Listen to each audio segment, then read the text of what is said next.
आपकी सेहत के अलग अलग पहलुओं पर हम चर्चा करते हैं। और आज हम बात करने वाले हैं मेंटल हेल्थ की, उन 3 फैक्टर्स की जिनमें फर्क करना बड़ा मुश्किल हो जाता है। डिप्रेशन, स्ट्रेस और एंजाइटी, तीनों ही मेंटल हेल्थ प्रॉब्लम है। इन तीनों के बीच एक ऐसा फर्क है जो इनको एक दूसरे से अलग करता है। आज की लाइफस्टाइल और बिजी शेड्यूल की वजह से ज्यादातर लोग मेंटल हेल्थ की इन तीनों में से किसी न किसी एक परेशानी से ज्यादा या कम इंटेंसिटी से जूझ रहे हैं। कई बार सिरदर्द या इससे जुड़ी समस्या होने पर हम इसे सिरदर्द या टेंशन समझकर दवा तो खा लेते हैं, लेकिन ये आपकी मेंटल हेल्थ से जुड़ी हुई है। अगर इस तरह की समस्या है तो डिप्रेशन, स्ट्रेस या फिर एंजाइटी हो सकती है। सर भारी रहता है, किसी काम में मन नहीं लगता है, तो बिल्कुल आप मेंटल हेल्थ की इन तकलीफों की ओर आपकी बॉडी जो है वो इशारा कर रही है। और इसी पर हम आज बहुत ही विस्तार से चर्चा करेंगे। इस चर्चा में हमारे साथ बहुत ही खास मेहमान शामिल हो रहे हैं। परिचय आपका करा दूं, हमारे साथ 3 खास मेहमान इस वक्त जुड़े हैं। डॉक्टर ज्योति कपूर हमारे साथ जुड़ी हैं। आप सीनियर मनोचिकित्सक हैं, फाउंडर मनस्थली से। ज्योति जी, बहुत बहुत स्वागत आपका। इसके साथ ही हमारे साथ जुड़े हैं संजय जैन साहब। आप जाने माने मोटिवेशनल स्पीकर हैं। संजय जी, बहुत बहुत स्वागत आपका जी बिजनेस में। और इसके साथ ही जाने माने मेडिटेशन एक्सपर्ट आचार्य मनीष जी हमारे साथ जुड़े हैं। मनीष जी, बहुत बहुत स्वागत आपका जी बिजनेस में। सबसे पहले डॉक्टर ज्योति, मैं आपके पास आना चाहूंगा और ये समझना चाहूंगा कि तनाव, एंजाइटी और डिप्रेशन, इनमें दरअसल जो बारीक सा फर्क है वो है क्या, और क्या ये एक दूसरे से कनेक्टेड हैं जिसके कारण किसी हंसते खेलते इंसान का जीवन निराशा में बदल जाता है? बिल्कुल प्रशांत, थैंक्स कि हम इस टॉपिक के बारे में बात कर रहे हैं, क्योंकि आमतौर पे लोग जब भी मानसिक प्रॉब्लम्स की, समस्याओं की बात करते हैं तो वे कहते हैं कि ये तो सबको होता है, टेंशन तो सबको होता है, घबराहट तो मुझे भी होती है, उदास तो मैं भी हो जाता हूँ, तो फिर इसे समस्या का नाम क्यों दिया जा रहा है? इस तरीके से देखा जाए तो कोई भी समस्या जो है वो किसी नॉर्मल प्रोसेस से ही जन्म लेती है। इसे हम मेडिकल टर्म में डिसऑर्डर इसलिए कहते हैं कि एक जो नॉर्मल ऑर्डर है उसमें डिस्टर्बेंस आई है। स्ट्रेस की अगर बात करें तो ये आमतौर पर जैसे टेंशन बोलते हैं या तनाव बोलते हैं, वो चीज़ है। स्ट्रेस हमारी लाइफ का हिस्सा है।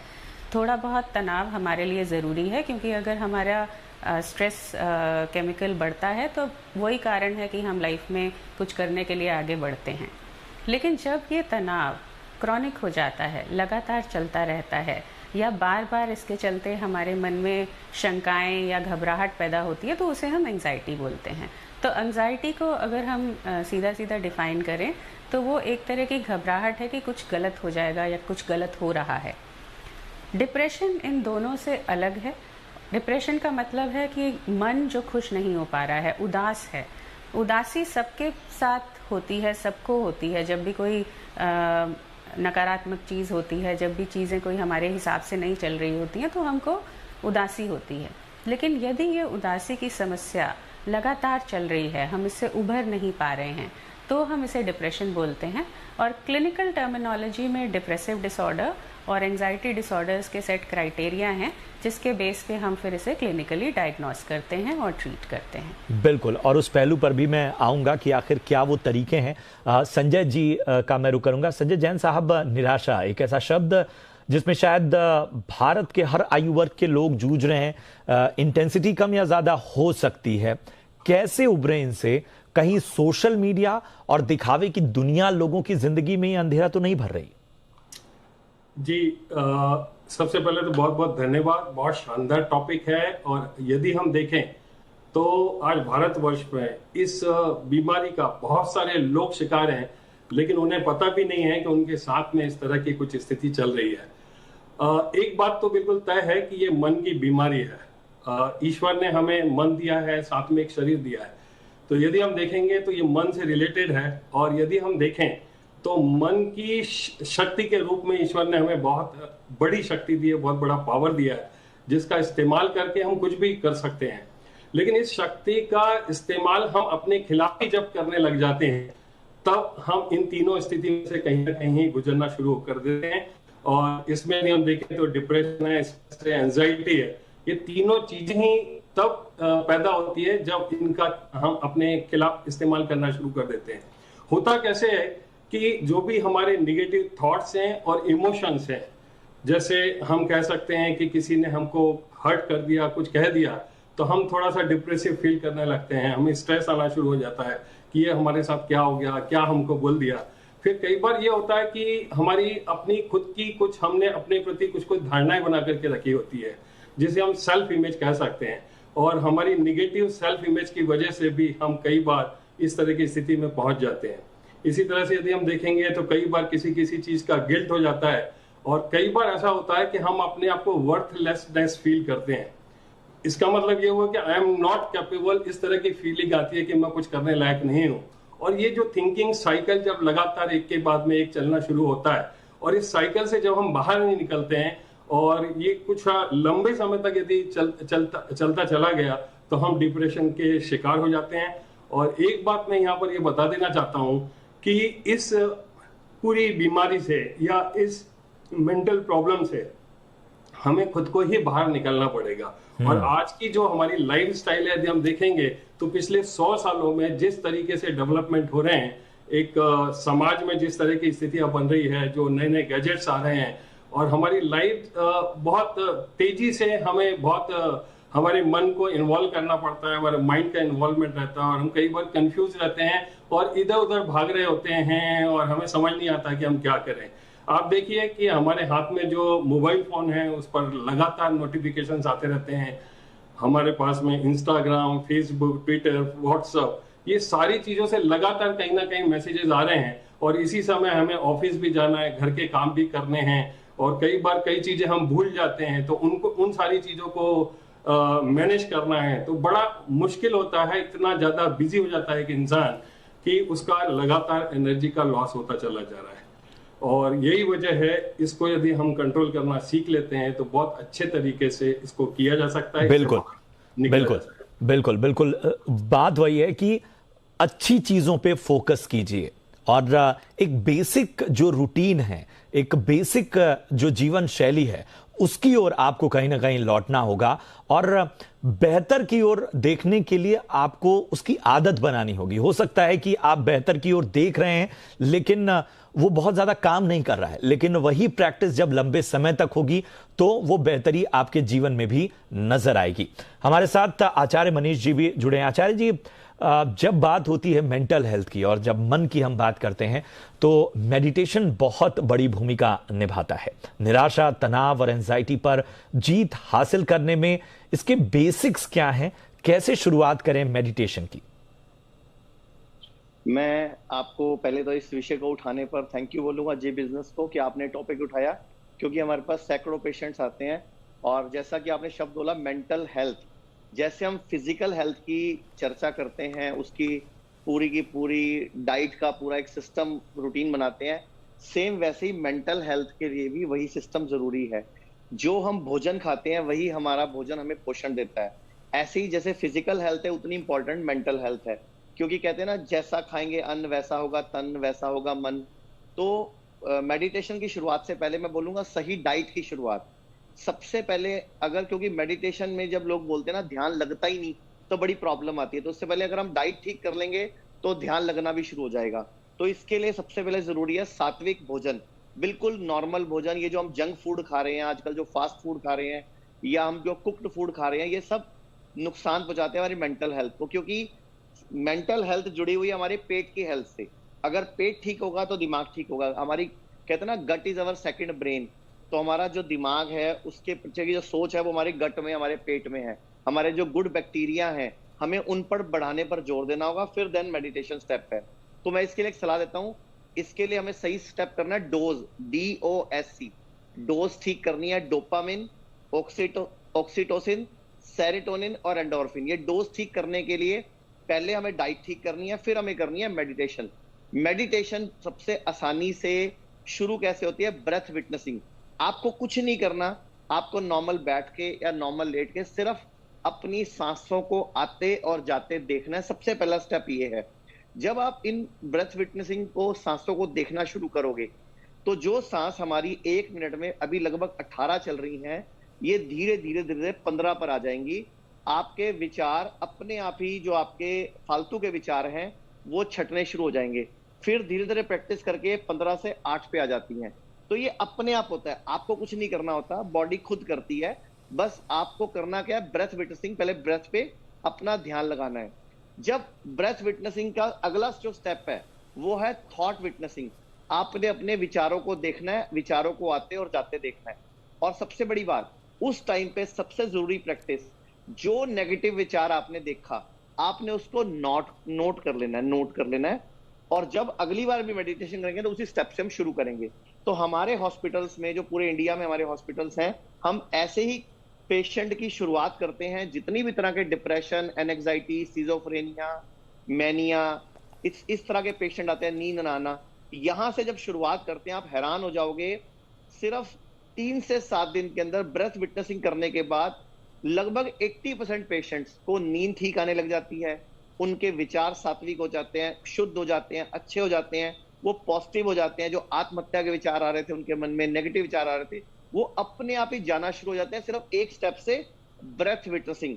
यानी कि मेडिटेशन के अंदर सबसे जरूरी क्या चीज है, आपने अपनी सांसों को आते और जाते देखना है, और देखना है कि वो कहां जा रही हैं, कहां स्पर्श कर रही हैं, कहां प्रवेश कर रही हैं, और कहां टच कर फिर कहां से वापस आ रही हैं। तो ये इतना ब्यूटीफुल स्टेप है जिससे आप किसी भी तरह के पेशेंट को बाहर ला सकते हो उस डिप्रेशन से, एंजाइटी से, उस फेज से जिसको वो सफर कर रहा है।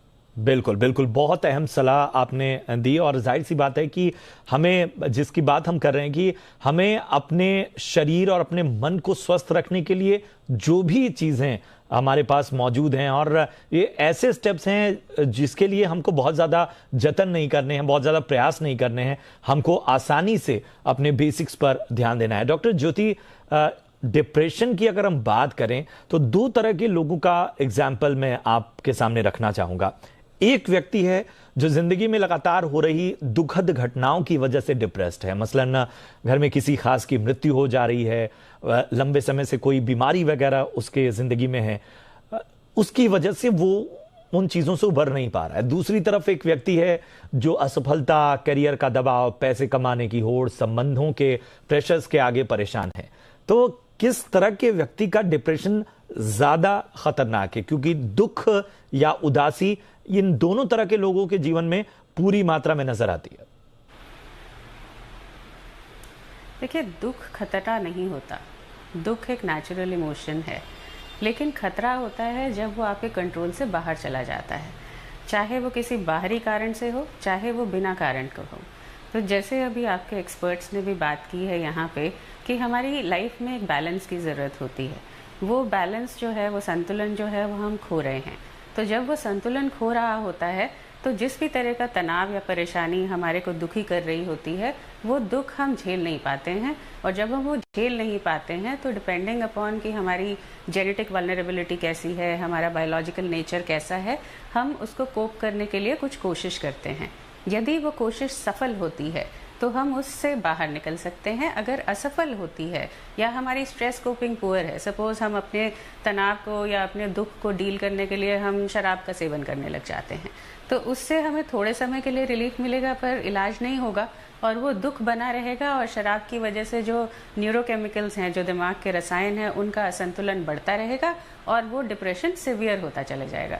तो जब हम किसी भी बीमारी की इंटेंसिटी की बात करते हैं कि वो माइल्ड है, मॉडरेट है, सिवियर है, तो वो इन दोनों फैक्टर्स पर डिपेंड करता है कि हमारा जेनेटिक नेचर या हमारा वल्नरेबिलिटी कितना है, हमारी तनाव सहने की क्षमता कितनी है और बाहरी तौर पे कितना हम पे दबाव आ रहा है। बिल्कुल। दूसरी इम्पोर्टेंट बात यह है कि जो हम डायग्नोसिस की बात करते हैं, जब हम क्लिनिकल डायग्नोसिस की बात कर रहे हैं, डिप्रेशन जब क्लिनिकल हो जाता है तो उसका मतलब है कि इंसान उस स्थिति में पहुंच चुका है जब वो अपने मन पे, अपनी भावनाओं पे काबू नहीं कर पा रहा है। उस समय उसे अगर बोलेंगे कि आप काबू करो या पॉजिटिव सोचो तो उसके लिए बहुत मुश्किल हो जाता है। उसके लिए ऐसा होता है कि जैसे जिंदगी सिर्फ वीरान हो चुकी है, सब तरफ अंधेरा ही अंधेरा है, वो रंग नहीं देख पाता, वो खुशबू नहीं महसूस कर पाता।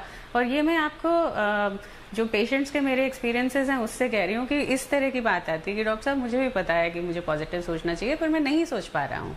तो कहने का मतलब है कि आप उस स्थिति में पहुंच चुके हैं कि आपके दिमाग के जो रसायन हैं जिसकी वजह से आप खुश महसूस करते हैं उनकी कमी आ रही है और अब उसको हमने ट्रीट करना है। तो अगर हम ट्रीटमेंट टाइमली स्टार्ट कर देते हैं तो हम उस स्टेज पे पहुंच सकते हैं कि उसके बाद हम लाइफस्टाइल मॉड्यूलेशंस हो गए, डाइट हो गया, मेडिटेशन हो गया, एक्सरसाइजेस हो गया, पॉजिटिव थिंकिंग हो गया, उसकी वजह से हम आपको उस तनाव से पूरी तरीके से बाहर निकाल सकते हैं। अगर हम खतरे की बात करें, डिप्रेशन की बीमारी उतनी ही खतरनाक है जितनी कोई भी बीमारी जिसका इलाज नहीं हो पाता है, क्योंकि डिप्रेशन अगर बहुत सीवियर है तो उसका सीधा सीधा रिजल्ट हो जाता है कि इंसान अपनी नॉर्मल लाइफ को फॉलो नहीं कर पाता, पर्सनल, सोशल, ऑक्यूपेशनल लाइफ में पीछे होने लगता है और अल्टीमेटली फिर सुसाइड तक की नौबत आ जाती है। बिल्कुल। और जो हम आजकल अपने समाज में बहुत ज्यादा होते देख रहे हैं। डॉक्टर ज्योति, इसी से जुड़ा मेरा एक सवाल है कि क्लिनिकल डायग्नोसिस और बाकी चीज़ें जो आप कह रही हैं, हम देख रहे हैं कि हमारे समाज में, जिसका जिक्र भी आपने कहा, कि लोग पहले तो एड्रेस ही नहीं करते हैं इस समस्या को, मानते ही नहीं हैं, और मानने के बाद भी कई बार ऐसा होता है कि काउंसलिंग और मेडिकेशन, इसमें लोग फर्क नहीं कर पाते हैं, और कई बार लोगों को जो मेडिकल एडवाइस दी जाती है, मेडिकेशन की एडवाइस दी जाती है, उसको लेके भी लोगों के मन में बहुत सारी शंकाएं हैं कि इसके साइड इफेक्ट हैं या कुछ हो सकता है। तो जरा इस पे रोशनी डालें। बहुत बहुत अहम सवाल, और आई एम सो थैंकफुल कि आपने ये पूछा है। देखिए, कोई भी तकलीफ जो होती है वो एक तौर पे दो स्टेजेस में देखी जाती है। पहली बात, वो प्रिवेंटेबल है कि नहीं है, मतलब हम प्रिवेंशन पे फोकस करें, और दूसरी बात हम ट्रीटमेंट पे फोकस करें। तो सपोज किसी के फैमिली में डिप्रेशन और डिप्रेसिव बीमारियों की पहले से ही हिस्ट्री है, या उनका नेचर या स्वभाव ऐसा है कि वो ज़्यादा तनाव लेते हैं, ज़्यादा जल्दी मायूस हो जाते हैं, तो उनमें जो है इससे पहले कि अवसाद या डिप्रेशन की बीमारी पूरी तरीके से जड़ पकड़े, हम अगर प्रिवेंट कर पाएँ तो बहुत हेल्प मिलती है। लेकिन जब आप उस स्थिति में पहुंच जाते हैं कि आप अपने मन पे काबू नहीं कर पा रहे हैं, मैं यूजुअली एग्जांपल देती हूँ कि ठीक है, हमें अपनी बोन्स को स्ट्रॉन्ग करना है, हमें कैल्शियम खाना है, कैल्शियम रिच फूड खाना है, एक्सरसाइज करना है, पर आज यदि आपको चोट लग जाती है, आपकी हड्डी टूट जाती है, चाहे किसी ने धक्का मारा है, चाहे आप खुद से गिरे हैं, पर पहला काम क्या है? पहला काम हड्डी को जोड़ना है। एक बार वो जुड़ जाएगी तो उसके बाद प्रक्रिया शुरू होगी कि आप उसको फिजियोथेरेपी की सहायता से या लाइफस्टाइल मॉडिफिकेशन की सहायता से आप उसको नॉर्मलिटी पे लाओगे। तो जब डिप्रेसिव डिसऑर्डर हो गया है, मतलब कि आप कुछ भी चाहें, आपका मन पॉजिटिव नहीं हो पा रहा है, तो डॉक्टर की सलाह लेना इसलिए ज़रूरी हो जाता है क्योंकि डॉक्टर क्लिनिकल पैरामीटर्स पे, जो कि ग्लोबल पैरामीटर्स हैं, आज सैकड़ों सालों से हम उस पे उसके बेस पे हम डायग्नोसिस कर रहे हैं। डॉक्टर ये डायग्नोस कर पाता है कि प्रॉब्लम किस स्टेज पे है। यदि ये उस स्टेज पे है कि थेरेपी या काउंसलिंग हेल्प कर पाएगी, तो हम आपको सेम राय देंगे कि आप साइकोलॉजिस्ट के पास, साइकाइट्रिस्ट के पास, थेरेपिस्ट के पास, हीलर्स के पास आप जा सकते हैं, ताकि आप थेरेपी की सहायता से कंसिस्टेंटली आप अपने आप को उससे बाहर निकाल सकें। लेकिन मॉडरेट टू सीवियर डिप्रेशन जहाँ पे होता है, वहाँ पे रसायनों में असंतुलन आ चुका होता है। अब वो स्थिति होती है कि जब तक हम उन रसायनों को बैलेंस नहीं करेंगे, हर प्रोसेस मुश्किल हो जाती है। मतलब सुबह बेड से उठना मुश्किल हो जाता है, रात को नींद नहीं आ रही होती है, आप चिड़चिड़े हो रहे होते हो, आपको भूख नहीं लग रही होती है, और आपकी जो इंट्रूसिव थॉट्स हैं वो आपके मन से बाहर नहीं निकल पा रही होती हैं। उस स्थिति में यदि मेडिसिन की सहायता से हम आपको उस स्टेट से बाहर निकालते हैं, उन केमिकल्स को बैलेंस करते हैं, तो आप रेडी हो सकते हो नेक्स्ट स्टेप के लिए। और वो नेक्स्ट स्टेप होता है, जैसे कि मैंने फ्रैक्चर का एग्जांपल दिया, physiotherapy, next step will be psychotherapy.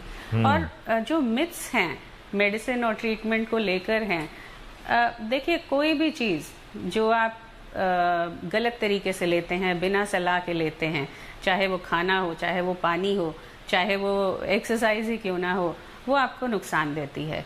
लेकिन अगर आप गाइडेंस से लेते हैं, प्रॉपर क्वालिफाइड डॉक्टर की सलाह से लेते हैं, तो हमारा फर्ज बनता है कि हम आपका ख्याल रखेंगे। तो थोड़ा सा विश्वास करने की जरूरत है कि आपका डॉक्टर आपको जो सलाह दे रहा है वो सब चीजों को सोच समझ के दे रहा है, और साथ में मॉनिटरिंग होगी उसकी। क्योंकि डिप्रेशन पर से ऐसा नहीं है कि सिर्फ मन उदास है और ठीक हो गया, उसके भी तो नुकसान है जो आप डे टू डे सहन कर रहे हैं। क्या आप उन नुकसानों के साथ जीना चाहते हो, या दवा लेके उसके साइड इफेक्ट समझ के उसका इलाज करना चाहते हैं? बिल्कुल बिल्कुल, बहुत अहम बात आपने कही, और मेरे ख्याल से लोगों को बहुत क्लियर हुआ होगा कि आखिर ये सारी चीज़ें में जो फ़र्क है वो कितना ज़रूरी है। और मानना, स्वीकार करना सबसे पहले जरूरी है। चाहे परिवार स्वीकार करे, दोस्त स्वीकार करें, देखें, ऑब्जर्व करें, बहुत जरूरी है। संजय जैन साहब, करियर सफलता असफलता, उम्मीद के मुताबिक जीवन में अचीव न कर पाना, ये बड़ा आजकल का पैरामीटर हो गया है और इसको लोग काफी दबाव में ले लेते हैं। लाख समझाने के बाद बहुत सारी चीजों में नहीं बेहतर हो पाने का एक दबाव है, लेकिन कुछ लोग ऐसे हैं जो मेहनत करते हैं, लगन भी होती है, लेकिन परिस्थितियां, किस्मत जो भी कह लें, उसकी वजह से नाकाम होते हैं। क्या सलाह देंगे इन दो तरह के लोगों को? जी बिल्कुल, बस मैं एक ही चीज बताना चाहूंगा कि आज प्रेजेंट में आपके साथ में कुछ भी दिक्कत चल रही है, चाहे आपको किसी ने कुछ कह दिया है, आप हर्टेड फील कर रहे हैं, या आप किसी एग्जाम में बार बार फेल हो रहे हैं, या फिर कुछ आपके साथ ब्रेकअप हो गया है, कितनी ही बार असफल क्यों नहीं हुए आप, इससे कोई फर्क नहीं पड़ता है। ये आज जो है वो अतीत बन जाने वाला है, इस बात का हमेशा ध्यान रखना है। मैं अपना उदाहरण देना चाहूंगा कि मैंने इनिशियली जब अपना करियर शुरू किया था तो बहुत ज्यादा डिप्रेशन में रहता था, बहुत ज्यादा चीजों को अपने माइंड के ऊपर बैठा लेता था और समझ नहीं आता था कि क्या करूं, कैसे करूं। लेकिन जैसे जैसे मैं आगे बढ़ा तो मुझे लगा कि ये बहुत आसान है इन सारी चीजों को कंट्रोल करना, क्योंकि ये मन से रिलेटेड है। चाहे हम किसी डॉक्टर के पास जाएं, चाहे वो किसी साइकेट्रिस्ट के पास जाएं, अल्टीमेटली वो आपसे सवाल करके आपके मन के अंदर की बात निकालने के लिए वो पूरा प्रयास करता है। तो जो कुछ भी आज आपके मन में है उसको हम कैसे चेंज करें, आपके अलावा ये कुछ पॉसिबल नहीं हो सकता है। इसलिए आपने क्रिएट किया है, आप ही इससे बाहर आ सकते हैं। और इसके लिए मैं 2-3 चीजें जरूर बताना चाहूंगा जिसका इस्तेमाल करके आप बहुत जल्दी बाहर आ सकते हैं। सबसे पहले तो आप अपने आप को याद दिलाएं कि इससे बाहर आपको आना है और आया जा सकता है। इसमें सबसे पहली बात तो यही रहेगी कि आप अपनी सेल्फ इमेज को जितना ऊंचा रख सकते हो, ऊंचा रखने की आप कोशिश करो। आप घर के बाहर निकलो, क्योंकि जब भी आप डिप्रेशन में आते हैं, डिप्रेशन का मतलब होता है कि आप अपने आप को बंद करने की कोशिश करते हो, किसी से आपकी बात करने की इच्छा नहीं होती है, आप अकेले रहना पसंद करते हो। तो इसका आपको उल्टा करना है, आपको एक्सप्रेस करना है। डिप्रेस की जगह आपको एक्सप्रेस करना सीखना है, बाहर निकलना है, लोगों से मिलना है, अपने मनपसंद काम को ढूंढना है और करना है। आप पार्क में घूमने जाओ, अपना मनपसंद गाना सुनो, संगीत सुनो, और कोल्ड शावर भी आप ले सकते हैं, उससे बड़ी खुशी मिलती है, बड़ा अच्छा लगता है। आप अपने घर में यदि कोई पेट है तो आप कुत्ते या बिल्ली इनके साथ में, अपने डॉग के साथ में खेल सकते हैं। और एक काम और कर सकते हैं कि आप राइटिंग करना शुरू करें। आपके साथ प्रेजेंट में क्या स्थिति बन रही है, क्या आपके मन में चल रहा है, यदि उसको राइट करना शुरू करते हैं तो बहुत सारी चीजें जो आप अपने मन से निकालना चाहते हैं, वो सारी बातें मन से निकल के कहीं ना कहीं वो आपके कॉपी में आने वाली है। बिल्कुल। और आप खुद अपने आप को डायग्नोस कर सकते हैं कि वास्तव में कहाँ किस तरह की बिल्कुल। संजय जैन साहब, समय का मैं आखिरी सवाल मैं लूंगा आचार्य जी से। आचार्य मनीष, एक मेंटली फिट व्यक्ति का रूटीन क्या होना चाहिए? जो व्यक्ति डिप्रेस है उसे अपने रूटीन में क्या वो अहम बदलाव करने चाहिए जिससे वो बेहतर जिंदगी जी सके? तो उसके लिए शुरुआत हम करते हैं, जब भी रात को सोए हमेशा पूर्व या दक्षिण में सिर करके सोना चाहिए, क्योंकि इसमें पृथ्वी की गुरुत्वाकर्षण शक्ति के साथ मैग्नेटिक रेज हमारे लिए पॉजिटिव रहती हैं। जब भी लेटे हमेशा बाईं करवट लेटें। जब भी सुबह आपकी नींद खुले थोड़ा शरीर को हिलाएं और दाईं करवट लेकर उठ के बैठ जाएं।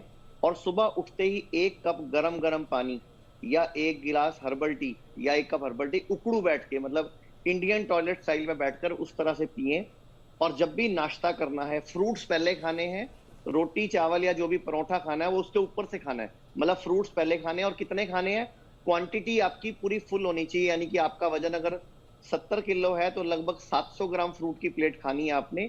ऐसे ही लंच में अगर आपका वजन 70 किलो तो 350 ग्राम पहले सैलेड खानी है, फिर आपने लंच करना है। मैं आपको बताना चाहूंगा, जानवरों में कभी डिप्रेशन एंजाइटी अवसाद नहीं होता, क्योंकि वो प्रकृति से जुड़े हुए हैं।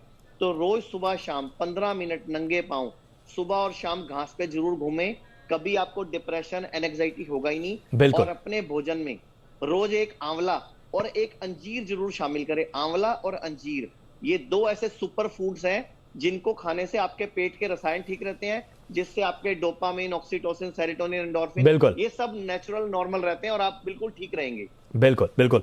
समय कम है, माफ़ी चाहूँगा आचार्य जी, और लेकिन तमाम मेहमानों का बहुत बहुत शुक्रिया, ज्योति जी, इसके साथ ही संजय जैन साहब, आचार्य मनीष, आप सभी का बहुत बहुत धन्यवाद। उम्मीद करते हैं कि ये तमाम सलाहें लोगों के काम आएँ, लोग बेहतर तरीके से खुद को एक्सप्रेस करें, और ये एक ऐसी तकलीफ है जो हमने खुद पैदा की है, तो हमें इस पर जीत हासिल करने के लिए इन सभी बातों का ख्याल रखना होगा। बहुत बहुत धन्यवाद आप सभी का। फिलहाल सेहत वाला संडे में आज के लिए इतना ही, दीजिए इजाजत। आप देखते रहिए जी बिजनेस। नमस्कार।